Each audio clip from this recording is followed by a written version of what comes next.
What's up everybody, welcome back to the channel. In this video I will be telling you guys how to train your LoRA model in the ComfyUI. For that the process is very simple, easy and to the point. Make sure you follow the video till the end to get to know about it. So first thing first is you have to install the ComfyUI. I'll be attaching the link in the description below, make sure you check it out. And how to set up the ComfyUI, I have made another separate video for that, just go ahead and watch it. So once you come back over here, you will need to understand that in order to install the training model, first you have to install the LoRa model in the ComfyUI. In order to do so, I have attached the link in the description below. I'll go to that part later.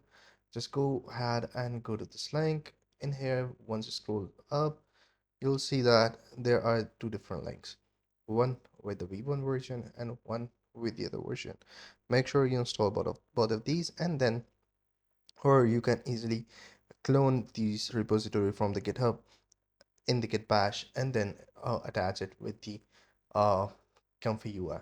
So the thing is, in order to train a model, first you have to have pictures of a model from 10 to 30 pictures from every possible angle. Once you have those, you will be able to train the model. Make a different separate folder for it and then attach that folder to the LoRa training model.